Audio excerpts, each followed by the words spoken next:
안녕하십니까. 리처드 양영수입니다. 오늘 4월 6일 화요일, 지금 현재 시각 오후 4시 30분 접어들고 있습니다. 자, 시장 상황은 어쨌든 뭐 최소한 나쁘지 않죠. 꾸역꾸역, 그야말로 꾸역꾸역입니다. 그렇게 이제 올라가는 장세. 자, 그런데, 미국 증시는 뭐, 현재 다우지수나 S&P 500 지수는 사상 최고치를 갱신하고 있고요. 나스닥 같은 경우도 강력히 회복하면서 사상 최고치 갱신을 목전에 두고 있는 그런 상태. 어느 정도는 뜨거운 상태, 열기에 찬 강세장이라고 할 수가 있습니다. 자, 거기에 비해서 우리 한국 증시는 상대적으로 탄력이 좀 약한 측면이 있죠. 자, 이전부터 이해를 해야 되는데, 어떤 측면에서 봤을 때 그럴 수밖에 없는 측면도 분명히 있습니다. 일단, 우리 증시를 포함하는 이머징 마켓 같은 경우, 즉, 위험 자산군한테 가장 큰 악재가 되는 것은 금리 문제입니다. 미국의 국채 금리는 여전히 고공행진을 하고 있다는 것 하나고요. 두 번째, 자, 경기 회복이 상당히 강하고 가파르게 좋아지는 것까지는 괜찮은데 그 바람에 오히려 인플레 부담과 그에 따른 긴축 우려감이 아직까지는 시장을 억압하고 있는 상태. 그 상태에서 이머징 마켓에 대한 현재 수요가 현재 지금 자금의 흐름이 어느 정도는 제한되게끔 돼 있습니다. 바로 그것 때문에 탄력이 떨어진다는 건데요. 하지만 이 문제는 시간이 갈수록 시간이 해결해 준다는 거죠. 악재는 희석되고 또 내성이 생긴다는 것이죠. 그리고 수급은 개선된다는 건데 이미 우리 증시를 보면 외국인들이 연일 순매수하는 등 전반적으로 수급이 개선되는 모습을 현재 보여주고 있기도 하죠. 그래서 어느 정도 수준이 지나가면 아마 4월 20일경 삼성전자 배당금 지급하는 날입니다. 그때부터 이거나 아니면 5월 3일 날이 공매도가 재개되는 날, 그날 지수 왜곡 현상이 해소되면서 또 달라진다라고 이제 말씀드렸죠. 그때부터 보다 탄력적으로 지수에 올라가는 기울기가 달라지는 변곡점이 될 소지가 좀 있다 하는 관점으로 일단 우리 시장으로 봤을 때 현재 상황은 지수의 탄력성 문제만 남아있을 뿐 전반적으로 우상향 방향으로 가는 것은 현재 어느 정도는 확실시 된다 하는 관점으로 보시면 될 것 같습니다. 자, 그것을 바탕으로 해서 오늘 제가 준비한 내용은 세 가지 정도 되는데요. 자, 우리나라 기업체들이 최근 들어서 대형 업체를 중심으로 해서 해외 기업을 인수하거나 그런 협력 내지 합작 회사를 만드는 등 해외 진출이 눈에 띄게 가시화되고 있다는 건데 여기에 상당한 의미가 있다는 것이죠. 한국 기업들이 세계적인 기업으로 또 세계적인 IT 4차 산업혁명과 관련된 상당한 선두적 지위에 올라가는 디딤돌이 만들어지고 있는 그렇게 시도를 하고 있는 상황이다 라고 판단되는 그런 변화가 되겠습니다. 그 하나하나를 조목조목 제가 말씀을 드릴 거고요. 알고 계시면 도움이 되실 것 같습니다. 그리고 자, 오늘 카카오가 급등을 했죠. 상당히 의미가 있어요. 근데 카카오는 우리 종목은 아닌데 카카오가 올라가면 네이버도 따라 올라간다는 측면에서 봤을 때 우리한테도 호재가 된다는 거죠. 그래서 그 내용은 간단하게 정리해서 말씀드릴 거고요. 자, 마지막으로 가장 중요한 것은 역시 삼성전자인데 자, 내일 아침입니다. 삼성전자 1분기 잠정 실적이 발표가 되죠. 그래서 그 내용을 잠깐 살펴보도록 하고 또 1년 전망 및 각 부분별 실적 전망도 함께 볼 필요가 있습니다. 그런데 그거 아시나요? 1분기 실적 전망 전체적으로는 괜찮은데 반도체만 따지면 좀 부진했습니다. 왜 그런지 또 그것이 어떤 영향을 줄 것인지 특히 2분기 때부터 많이 좋아질 것 같은데 그랬을 때 전반적인 삼성전자의 연간 실적 전망을 알 수 있고요. 예측해 볼 수가 있고요. 그에 따른 적정가도 나올 수가 있을 것 같습니다. 그런 것을 알아두면 아무리 장기 투자를 한다 하더라도 이런 내용은 좀 알아둘 필요가 있다는 것이죠. 그런 것을 준비를 했으니 들어보시기 바랍니다. 자, 일단 순서에 맞춰서 말씀을 드릴 건데요. 그 전에 간단하게 안내 말씀을 드릴까 합니다. 제가 말씀드리고 있는 내용과 관련해서 또는 시장 상황 또는 종목과 관련된 문의사항이 있으신 분들은 보고 계신 화면의 우상단에 문의사항 연락처 010-2420-0553이 나가고 있죠. 이쪽으로 연락을 주시면 되겠고요. 자, 오늘도 예나 다름없이 이슈부터 점검을 해보도록 하겠습니다. 자, 미국의 다우지수, S&P 500 지수는 뭐 사상 최고치 랠리를 너무나도 씩씩하게 계속 펼치고 있는 상황이고요. 나스닥 같은 경우도 거기 임박하고 있죠.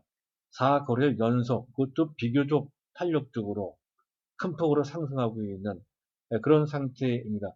아직까지는 기술적으로 큰 부담이 되는 정도 수준까지는 아닙니다. 어쨌든 추가 상승을 충분히 할 수 있는 그런 좋은 흐름을 보이고 있고요. 자, 문제는 10년물 국채금리가 여관에서 내려오지 않고 있습니다. 여전히 1.72% 정도 수준으로 고공행진을 하고 있어 아직까지는 위험 자산군에 부담을 주고 있는 그런 상태다 하는 건데, 하지만 시간이 갈수록 이 부분과 관련 심리상의 압박은 점차 작아지고 있죠. 우선 내성이 생겼다라고 할 수가 있겠습니다. 자, 그리고 DXY 달러 인덱스가 0.46% 내려와서 92.60. 모처럼 보낸 비교적 큰 폭으로 내려왔어요. 그리고 원달러 환율 보세요. 1123원 정도가 아니라 막판에 더 밀려서 1119원 정도 수준으로까지 내려갔습니다. 전일 대비 8원 10전이나 내려갔다는 건데요.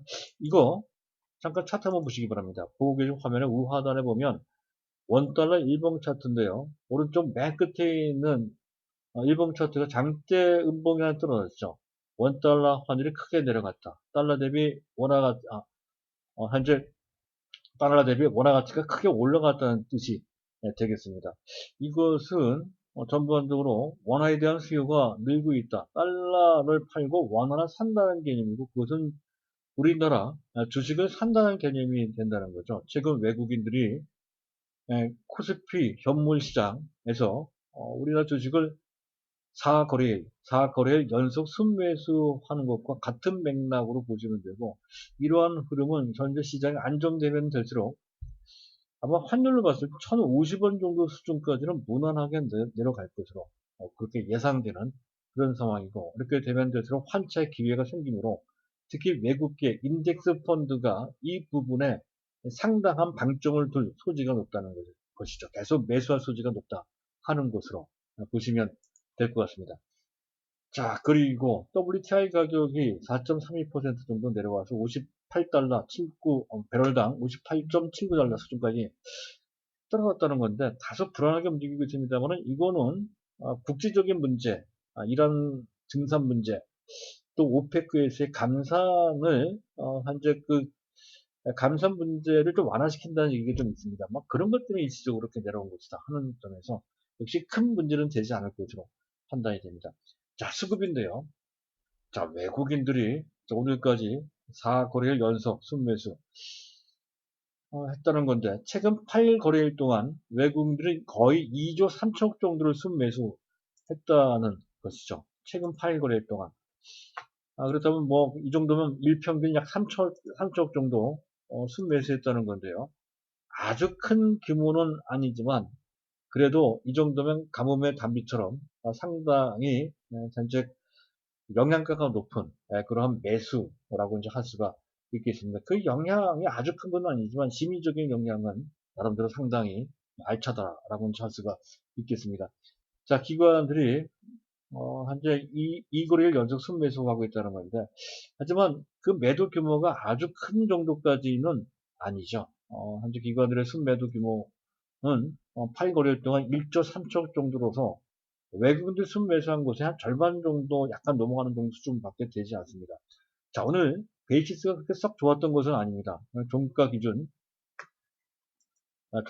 베이시스는 마이너스 0.83. 현재 분위기에 비해서 역 베이시스가 너무 마이너스 쪽으로 많이 벌어져 있고요. 그런데도 불구하고 프로그램 매도, 그 중에서도 비차익 매도는 거의가 아니라 플러스가 나왔네요. 자, 이거는 특히 비차익 매매는 외국인들이 많이 하는 그런 창구이기에 이거는 괜찮은 것 같아요. 외국인들이 어느 순간 모멘텀만 있으면 보다 노골적으로, 보다 큰 규모로 매수할 수 있다는 것을 시사한다라고 할 수 있는 거고요. 그리고 조만간에 기관들, 그것도 금융투자 중심으로 해서, 특히 금융투자는 얼마든지 그들의 포지션을 뒤바꿀 수 있는 탄력성을 갖고 있는 주체이거든요. 그래서 금융투자가 합세를 하면, 얘기는 달라질 것이다. 생각보다 빠른 시점에서 삼성전자를 중심으로 한 지수 탄력이 나올 것이다라는 것을 어느 정도 우리가 기대해 볼 수 있는 포인트 또는 시사점이 된다고 할 수가 있겠습니다. 자, 그리고 지금 현재 보고 계신 화면에 우상단의 차트가 삼성전자에 대한 매매 주체별 수급 동향을 오늘 하루짜리입니다. 보여주는 그런 모습인데, 미 하단에 보면 현재 칼라로 되어 있는 그래프가 나오죠. 막대 그래프가요. 거기 보면 지금 약간 빨간 계통의 외국인들입니다. 또 보라색 계통이 외국계고요. 이쪽은 순매수인데 국내 기관, 파란색 계통이 국내 기관, 왼쪽 파란색, 왼쪽 녹색이 기관들 순매도했다는 거고요. 여기 보면 프로그램 매도가 들어가 있습니다. 프로그램 매도가 꽤 많이 나왔다는 거죠. 기관들 위주로 나온 것으로 판단해야 되는. 요거는 분명 선물과 관계된 그런 매도라고 보시면 됩니다. 오늘 같은 날 만약에 프로그램 매도가 아닌 프로그램 매수가 들어왔으면 삼성전자 꽤나 탄력도로 올라갔을 텐데, 프로그램 매도가 나오는 바람에 또 기간 매도가 나오는 바람에 약간 그 탄력성이 떨어졌다, 또 김 빠졌다, 이렇게 표현될 수 있는 수급적 그 장면이라고 할 수가 있습니다. 수급의 한 장면이라고 볼 수가 있겠습니다. 이 얘기는 상황에 따라서 프로그램 매수가 들어오고 기관의 매수가 들어오면 외국인과 기관 또 프로그램 매수가 쌍끌이로 또 겹쌍끌이로 매수할 수 있는 그런 상태가 된다는 점에서 현재 이 부분은 삼성전자 주가의 단기적인 흐름에 상당히 중요한 역할을 할 것으로 예상되란다. 단기적인 흐름에 주목하시는 분들은 이 부분을 잘 체크를 좀 해볼 필요가 있다는 건데, 상당히 긍정적인 그런 변화가 기대가 된다는 것이죠. 자, 여기까지. 그리고 두 번째 주제로 넘어가죠. 두 번째 주제는 이거죠. 세계로 진출한 한국 기업인데, 최근 들어서, 현재 우리나라 대기업을 중심으로 한 해외 진출, 뭐 주로 M&A나 합작회사나 협력 같은 것. 제가 기억나는 대로, 제가 보아놓은 자료를 통해서, 정리를 좀 해놨는데요. 일단, 얼마 전, 작년 11월 달인가요? 현재 SK 하이닉스가 인텔의 낸드 사업 부분을 인수를 했죠. 또, 그제 뭡니까? 마이크론 테크놀로지가 일본의 키옥시아를 인수한다는 소식도 있었고요. 이렇게 되면 낸드 시장이 현재 6강 체제에서 4강 체제로 바뀐다 했을 때, 그 중에 한 주축을 담당하는 업체가 SK 하이닉스가 된다는 거고요. SK 하이닉스가 이런 정도로 파격적으로 해외 기업 사업 파트를 인수한 적이 없었죠. 그것도 상당한 변화고요. 또 SK 그룹 전체가 또 오늘 아침에 일부 경제신문에서 보도가 된 내용인데요. 전고체 배터리 업체 SES에 투자를 한다고, 인수는 아닙니다. 제2대 주주가 된다는 소식이 전해졌다는 것도 또한 그렇습니다. 그리고 잘 알려진 얘기가 되겠습니다만, 현대차가 이미 작년에 보스턴 다이내믹스라고 하는 세계 최강의 AI 업체, AI보다는 로봇 업체입니다. 로봇 업체를 인수를 한 바 있죠. 그리고 또 계속해서 계속 동사에서는 부인하고 있습니다만, 애플과 구글차 생산을 할 수 있다는 얘기가 끊임없이 나오고 있고, 어쨌든 미래차 협력을 글로벌 IT 기업과 미래차와 관련된 생산이든 개발이든 간에 협력을 계속 모색하고 있다는 것도 그 전에 없었던 큰 변화라고 할 수가 있습니다. SK그룹도 변화하고 현대차 그룹도 변화하고요. 또 LG전자도 변화하죠. 이미 3년 전에 GKW 글로벌 헤드램프 업체죠. 그리고 최근 들어 카나다의 마그나사와 전장사업 합작사를 설립했다는 것도 그렇고, 자, 그와 관련돼서 애플카 생산설도 계속해서 나오고 있는 그런 상황이며, 그리고 어제 오후 늦게 결정이 됐습니다만은 26년간 영위해왔던 휴대폰 사업을 과감하게 철수를 했죠. 이게 끊임없이 LG전자를 괴롭혀왔던 애물단지였다는 건데, 26년간의 노력에도 불구하고 거기에 더 이상 미련 갖지 않고 가감하게 철수를 하고 대신 미래 성장 동력 가장 대표적인 것이 전기차 등에 들어가는 전장 분야와 그리고 로봇, AI와 관련된 로봇 분야에 집중하는 역량 집중을 할 수 있는 기반을 다시 재정립을 했다는 상당히 큰 의미가 있다는 것이죠. 이것도 글로벌 트렌드 내지 해외 교육의 어떤 협력이나 연계 이런 것과 관련된 대변화라고 할 수 있는 것이고요. 자, 네이버도 마찬가지. 국내에 머물지 않고 이미 뭐 일본에서 상당한 어떤 뭡니까 시장 지배력을 확보를 한 그런 상태 하에서 현재 웹소설 같은 경우는 북미 플랫폼사 와패드를 인수한 바 있고요. 또 웹툰도 글로벌 플랫폼을 현재 갖추고 있는 그런 상태이며 그리고 라인과 일본의 SNS, 일본에서 최고의 SNS를 할 수 있는 라인과 그리고 G홀딩스는 야후재팬, 소프트뱅크 갖고 있는 업체죠. 야후재팬의 운영사가 G홀딩스입니다. 라인과 G홀딩스가 경영 통합을 한다는 것도 그렇죠. 이것도 획기적입니다. 세계적인 기업과 현재 경영 통합을 한다는 그 자체, 또 그 전에는 상상하기 어려운 상당한 외연이라고 볼 수 있는 외연 확대라고 볼 수 있는 것이고요. 자, 그리고 카카오도 오늘 또 그런 뭐 비슷한 얘기도 나왔습니다만은 일단 어제 나온 얘기는 레딧이 영미권 웹소설 플랫폼 업체입니다. 인수를 추진한다는 거죠. 그것도 또한 그렇습니다. 영미권입니다. 카카오는 주로 국내 또는 현재 그 뭡니까 만화 같은 경우에는 피커만하고 해서 일본 정도만 진출한 정도였던 건데 지금 영미권으로까지 손을 뻗치고 있는 상태라는 것도 그 전에 없었던 변화고요. 그리고 최근에 나온 얘기입니다만은 빅히트 엔터테인먼트 BTS의 소속사죠. BTS 소속사 빅히트 엔터테인먼트가 이타카 홀딩스라고 합니다.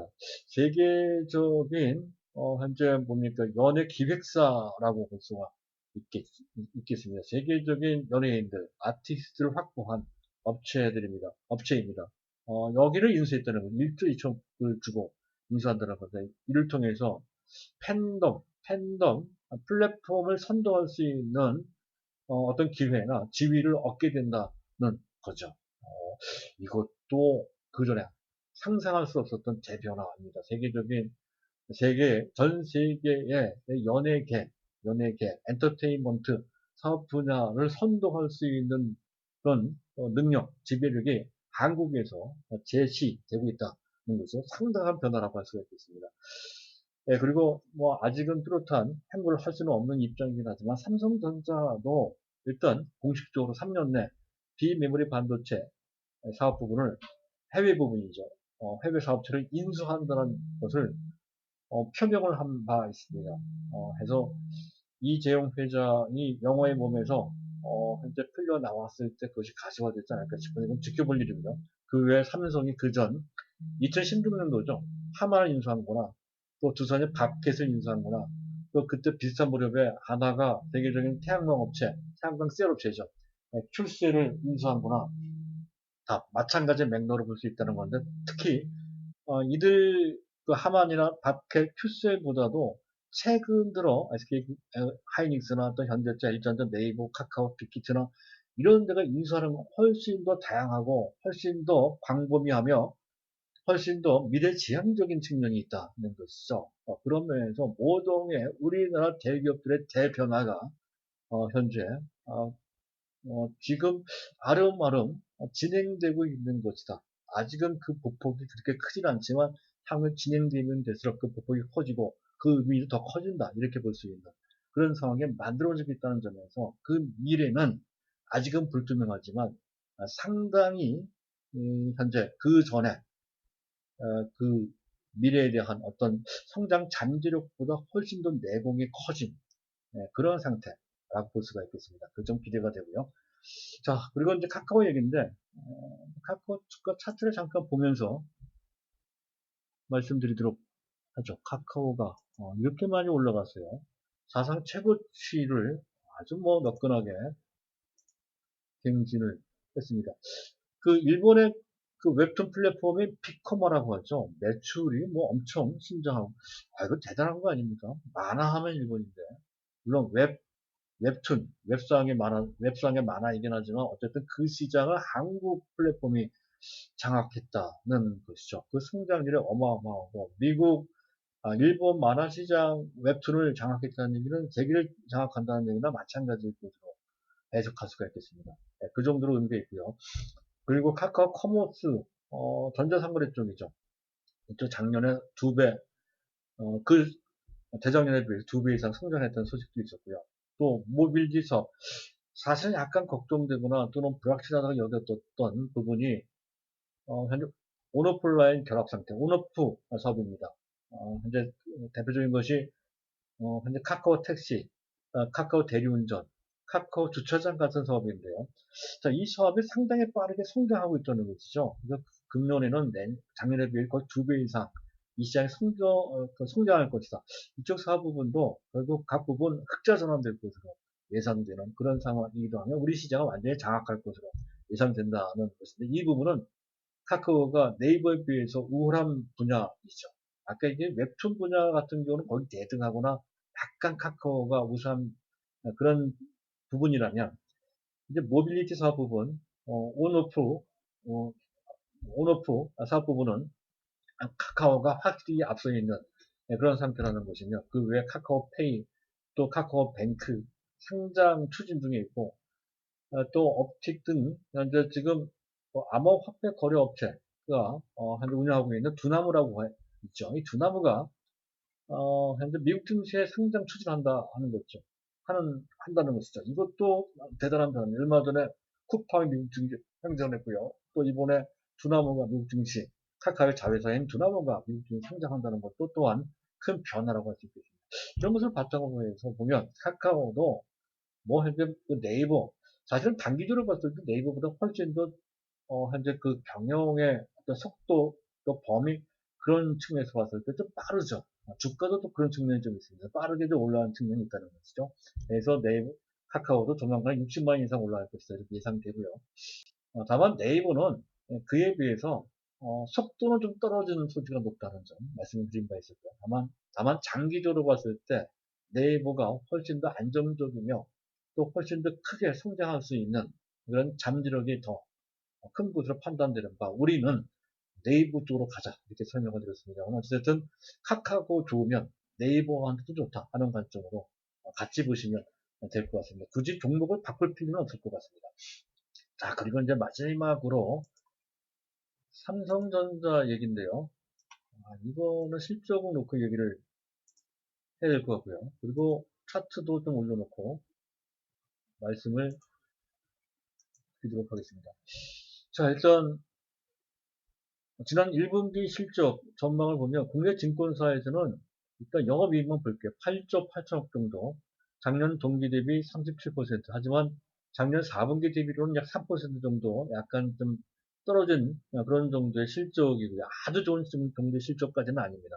어쨌든 작년 동기 대비로는 37% 정도 그 정도 예측하고 있다는 건데.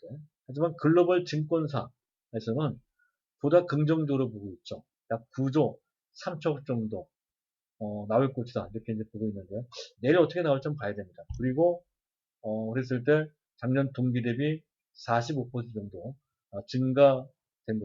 증가될 것이다. 이렇게 보고 있습니다. 외국인들이 보는 그런 정도의 실적이 나오면 괜찮을 것 같고요.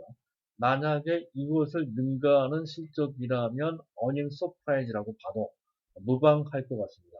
사실은 이 정도도 나쁘지 않은 실적이라는 것인데 이유는 금년 초만 하더라도 여러 가지 이유상 삼성전자 1분기 실적은 좀 저조하게 즉 8조 원이 안 되는 7조 5천억 내지 7조 8천억 정도 나올 것이다 이렇게 봤던 건데 약 3개월 정도 되는 사이에 적어도 10% 이상 그 전망이 상향 조정됐다 하는 점에서 일단 긍정적이다 하는 거고요.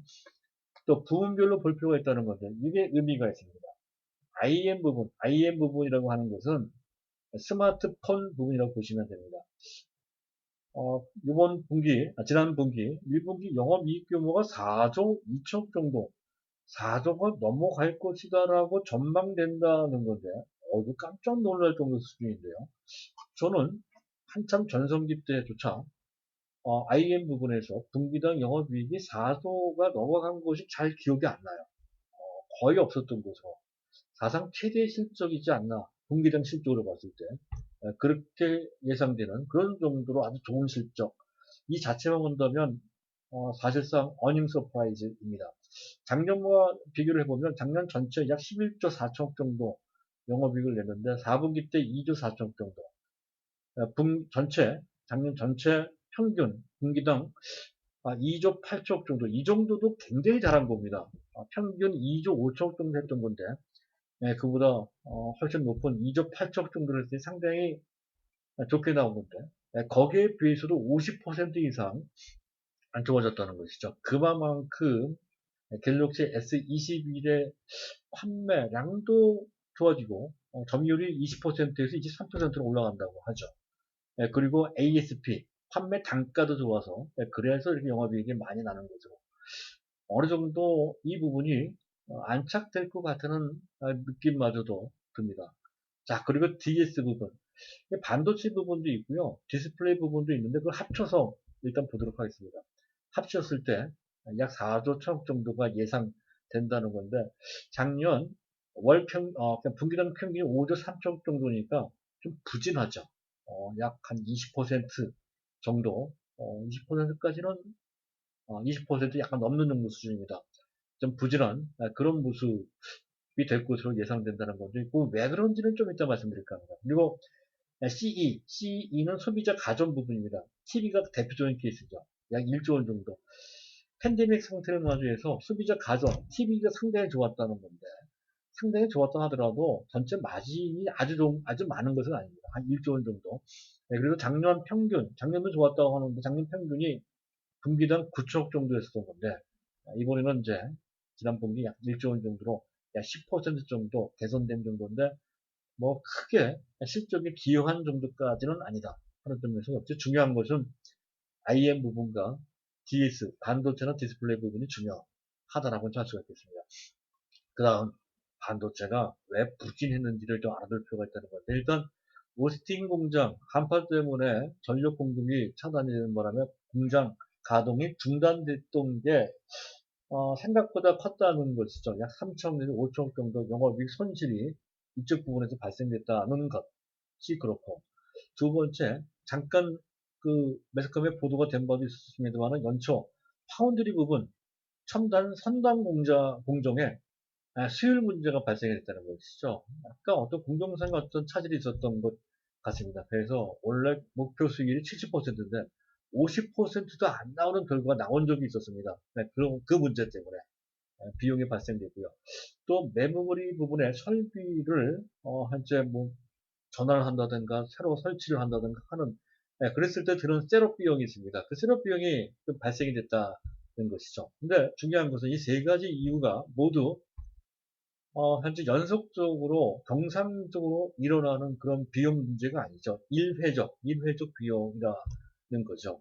따라서 1분기에 그 비용 부담은 이미 다 반영됐고 2분기 때는 그 문제는 없다. 이렇게 보시면 되고 따라서 2분기 때부터 본격적으로 반도체 부분, 반도체 디램 가격도 올라가고 있으니까 그래서 현재 반도체 부분 실제 가파르게 좋아질 수는 없다는 건데 디스플레이 부분까지 합치게 되면 분기당 6조 원이 넘어설 것으로 그렇게 기대가 된다는 것이죠. 2018년도에는 분기당 10조가 넘어 11조 정도까지 달하는 것을 제가 기억합니다. 그 정도까지는 아니더라도 일단 6조 원, 6조 원 정도 수준까지 올라갈 소지가 높고 그리고 3분기, 4분기 때는 아마 6조가 아니라 7조 원 정도에 달할 것으로 그렇게 기대가 된다는 것이죠. 그랬을 때 2분기 전체 영업이익 규모는 약 11조 원 정도, 지금 현재 8조, 8조 내지 9조 3조 정도니 그보다 훨씬 높은 두 자릿수 10조가 훨씬 넘어가는 11조 원 내지 잘하면 12조 가까운 그런 정도의 영업이익을 낼 수 있을 것으로 2분기 때부터, 이번 분기부터 그렇다는 것이죠. 그랬을 때 2021년도 전체 영업이익 규모는 45조 원 정도. 이 정도 사실 이건 약구합니다. 45조 원 내지 근 50조가 될 것이다 라는 전망까지 가능하다는 것이죠. 이건 보수적으로 봤을 때 45조 원. 그랬을 때 EPS를 6,000원 기억을 해두실 필요가 있습니다. 45조 영업이익이 5조면 EPS는 주당 순이익은 6천원 정도 될 것이다 하는 점, 그건 약간 기억을 좀 해두실 필요가 있어요. 단지 금년치의 목표만 얘기하는 겁니다. 그리고 그랬을 때 업계 12개월 목표 주가가 제시가 되고 있는데요. 자, 그 범위는 9만원 내지 12만원, 가장 높게 본데 시장 투자 금액 12만원 정도 봤다는 건데, 저 또한 그 정도 보고 있습니다. 12만원 내지 조금 더 올라갈 수 있다는 것이죠. 그리고 평균 10만 6천원 정도, 그랬을 때 적용되는 PER 수준은 17.4배인데 무리하지 않습니다. 삼성전자는 20배 정도 곱해줘야 된다는 거죠. 그래서 12만원 6천원 곱하기 20배에서 12만원 이렇게 제시가 되고요. 자, 그리고 이거는 어디까지나 금년치의 실적을 기반으로 한 목표였습니다. 내년 다르고 또 내후년 다른데, 궁극적으로 삼성전자는 내년 정도에 한 20만원 정도 가고, 내후년 정도에 25만 30 이렇게 올라간다 하는 그림을 그려놓고 장기 투자를 해야 된다 하는 관점으로 계속 말씀드리고 있죠. 자, 그리고 배당금은 4월 20일 날 지급하는 것으로 돼 있죠. 결산 배당은 아시다시피 분기당 354원씩. 이건 매 분기당 똑같습니다. 그리고 특별 배당이 있었죠. 1,578원에서 4월 20일 날 지급되는 배당은 합계 1,932원이고요.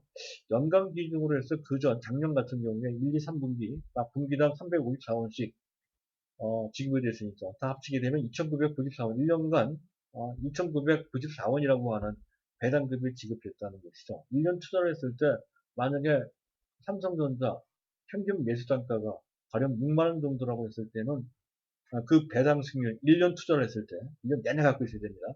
그랬을 때 배당 수익률은 대략 한 5% 정도 된다는 건 이 정도 상당하죠. 근데 이번에 특별 배당이 있었기 때문에 가능한 것이고 일반적으로 봤을 때 대략 한 2% 정도 될 것이다. 특히 주가가 많이 올라왔기 때문에 그에 따른 배당률은 낮아질 수밖에 없다는 것을 감안하시면서 보시고, 다만 상황에 따라 이재용 회장도 또 언급을 했듯이 특별 배당이 있을 때에는 그 배당 수익률이 올라갈 수 있는 가능성은 충분히 있다. 어쨌든 최소한의 기본적인 수익률은 지금 현재로 봤을 때 1.7% 정도 보고, 아마 이 정도면 뭡니까? 지금 정기예금 이자율보다 나쁘지 않은 정도 수준. 근데 거기 특별 배당까지 포함된다고 한다면 2%가 좀 넘어가는 거의 3% 정도의 근접한 그런 정도의 수익률을 기대해 볼 수 있는 기반을 갖고 있다 하는 정도 보시고, 배당 투자 관련돼서도 일단 관심을 두고 보시면 될 것 같습니다. 자, 오늘 여기까지고요. 어쨌든 뭐 시장 상황은 다소 기대에 비해서 좀 느린 감은 있지만, 그래도 큰 이탈 없이 탄탄하게 올라갈 수 있는 그런 기반 내지 시장 분위기가 조성되고 있고, 여건이 나쁘지 않은 것 같습니다. 따라서 우리 시각 그대로 유지한 채 현재 시장에서 왔다 갔다 하지 않고 꾸준하게 계속 정진하는 자세를 갖고 대응하시면 될 것 같습니다. 오늘 내용 여기까지고요. 제가 말씀드린 내용에 공감하시는 분들은 꼭 좋아요 버튼 및 구독 버튼을 눌러주시기 바랍니다. 감사합니다.